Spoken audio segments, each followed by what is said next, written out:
Hi, you're on the Short Recaps YT channel, and this is the movie Abigail. Six bandits kidnap a little girl. In a secluded hideout, it turns out that the victim is not only the daughter of a dangerous crime boss, but also a real monster herself. The film begins with the girl Abigail stepping onto the stage in ballet point shoes. The young ballerina dances in front of an empty hall.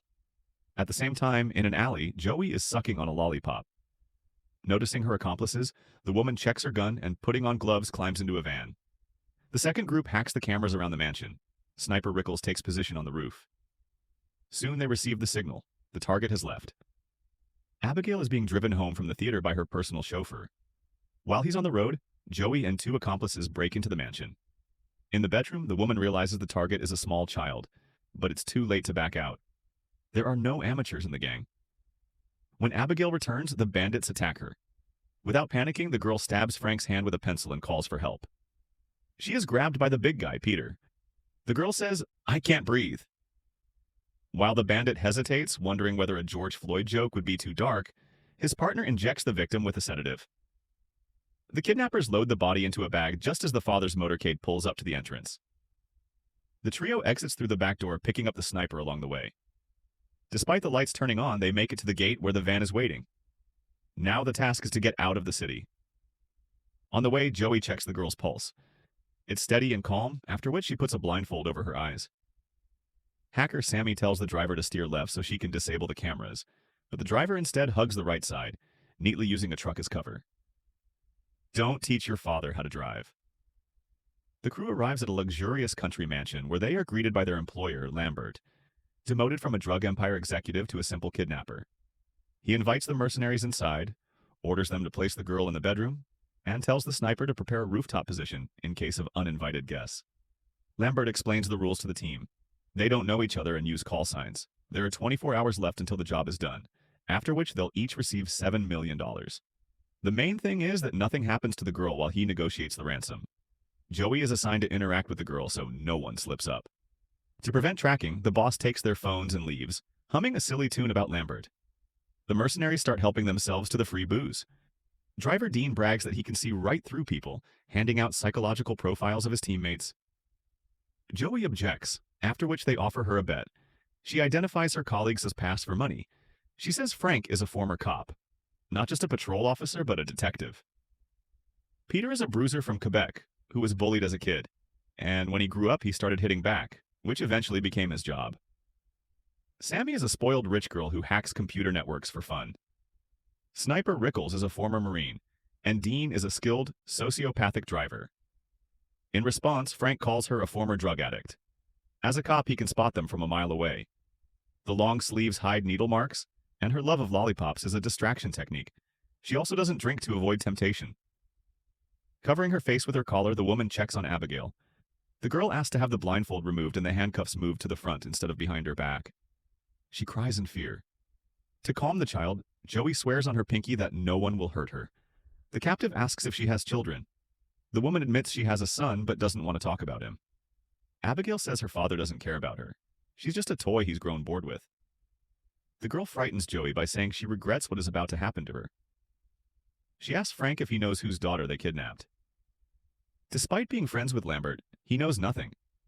The man goes to the child and, threatening her with a gun, asks about her father. Learning that they kidnapped the daughter of Lazar, the most powerful mob boss in the state, Frank wants out of the job. The others manage to convince him to stay. $7 million each is on the line, and only 22 hours remain. Frank orders them to set up defenses. If everything he's heard about Lazar is true, they could be found at any moment. Wandering through the mansion's corridors and inspecting the sites, Joey runs into Rickles. After learning that she is a former military nurse, the Marine proposes a deal. They will cover each other, trusting no one else. In one of the rooms, Dean hits on hacker Sammy, but she shuts him down. Offended in his wounded pride, the driver wanders around the house, getting high and drawing a dick on Peter's face while he sleeps. Well, at least it's not in the style of the Australian artist Picasso. He finds an old fresco depicting a little girl who looks exactly like the captive. Going down to the pantry, Dean runs into rats, and when he tries to leave, something grabs him and drags him into the darkness. Hearing the screams, Sammy goes down to check. She sees Dean sitting in the kitchen, but as she gets closer, she notices his head has been torn off. It falls straight into her hands. At the frightened girl's scream, the big guy Peter comes running and calls the others. The terrified criminals gather in a circle and realize the atmosphere in the house is completely insane. They speculate who could have done this and why. Someone recalls the legend of a killer named Valdez who works for Lazar. Supposedly, when 3 mobsters were caught by the FBI, they agreed to testify. Valdez allegedly infiltrated a guarded 23rd floor unnoticed, where he tore the snitches apart, ripped out their organs, and tore off their heads. At the same time, none of the agents saw or heard anything. Assuming Valdez has come for the girl, Joey suggests checking on her. As they climb the stairs, the bandits wonder how the killer found them, either by tracking Lambert or one of them is Valdez himself. After confirming that Abigail is still there, Rickles suggests getting out while they're still alive, but the front doors are sealed with a steel grate. When Peter tries to smash it down with a running start, armored shutters drop over the windows, trapping the unlucky criminals inside. Rickles checks his post and sees that his rifle has been stolen. Joey goes to Abigail to ask whether her father's hired gun has come for her. The girl admits that Frank introduced himself as Valdez. Joey says that means Frank is guilty. They decide to attack him from 2 sides. Hearing a noise, Joey turns around and sees the frozen Marine, his face and throat ripped to shreds. Gun in hand, the woman goes downstairs to find Frank. She keeps him in her sights, accusing him of the murder. But using a small tactical trick, the former cop distracts her and draws his own gun. After learning that Rickles is dead and, in Joey's opinion, Frank is the killer, Frank suggests that Abigail lied to her in order to turn the bandits against each other. Frank orders Peter to kill the girl while he and Joey have a Mexican standoff. The big guy heads to the bedroom, forcing Joey to run after him and wrench his arm. Frank and Sammy join them. The situation heats up and none of the adults except the hacker notice little Abigail slipping free from her handcuffs. The captive strikes a pose before revealing her true nature. She leaps at Peter trying to bite him, but a well-placed shot from Frank splatters the contents of her skull across the wall. A hollow point round, Abigail realizes before coming back to life. Wiping her brow, she charges at the kidnappers, ignoring an almost point-blank magazine emptied into her. Only a door slammed in time saves the bandits. Realizing that Abigail is a vampire, and on top of that, Valdez himself, the criminals think about how to get rid of her. Cutting off Peter's rising religious hysteria, Frank suggests killing the girl. Sammy searches the kitchen for garlic, while the big guy breaks pool cues into makeshift steaks. Joey thinks the plan is stupid, believing Abigail anticipated such a move. Breaking into the bedroom, the bandits see the captive is gone. The girl has already moved to the upper floor where she dances to a record with a headless corpse. The kidnappers attack her but can't do anything. The vampire's too fast and agile. She's not afraid of garlic, and she uses Peter's neck cross to turn his chest into a sieve. Intercepting Frank's attack, Abigail drives a stake through his leg, after which the adults retreat. Once an adventure took an arrow to my knee, the cop sadly tells Joey, as they return to the first floor. The nurse treats her colleagues' wounds and then suggests an alternative solution, injecting Abigail with the same sedative that knocked her out during the kidnapping. To find the girl, the criminals do the same thing as an inheritance in a big family. They split up. Sammy finds a chest resembling a coffin, filled with old junk. Then, getting tangled in cobwebs, she falls into a pool full of rotting corpses. She manages to climb out, frightening the others over the radio with her screams. Joey runs to help when she hears Peter screaming in her earpiece. Testing the sharpness of the stake, he drove it into his finger by accident. Abigail appears right after, forcing the big guy to flee. The girl chases him, lightly hopping over obstacles until Frank, opening a door, knocks his colleague over the railing below. Abigail switches her attention to Frank, sending him tumbling down the stairs like some elderly president. As the girl leans over her victim, Joey attacks her, but is thrown back by a counterblow and drops the syringe. While she tries to retrieve it, Abigail bites Sammy, who grabbed her, and lifts Frank into the air with levitation. Peter arrives just in time and pins the girl down, allowing Joey to inject the sedative. The bandits lock Abigail inside the elevator. When the vampire wakes up, she calls them by their real names. It turns out she deliberately lured the criminals in to take revenge. Each of them had crossed her father. Frank had arrested his subordinates. High on morphine, Joey failed to perform an underground operation. Peter and Sammy robbed shell companies belonging to the syndicate. And they are not the first victims. The previous ones are lying in the pool. That's how the girl entertains herself. Abigail offers a deal. Whoever releases her will be spared. Ha ha ha, LOL. Peter falls for it and pulls out his gun, but Joey lightly wounds him to bring him to his senses. Leaving Frank to guard the captive, the women go to patch up the big guy's wound. The vampire offers the cop a new deal. She'll tell him where the mansion's secret exit is if he lets her out. After learning about a passage in the library, Frank says he tricked her. But that's exactly what the girl was waiting for. With a powerful blow, she breaks the cage and attacks the man. Joey rushes in and manages to smash a boarded-up window. Sunlight hits the vampire's arm, which explodes into a bloody fountain. While Abigail regenerates, screaming in agony, the humans escape.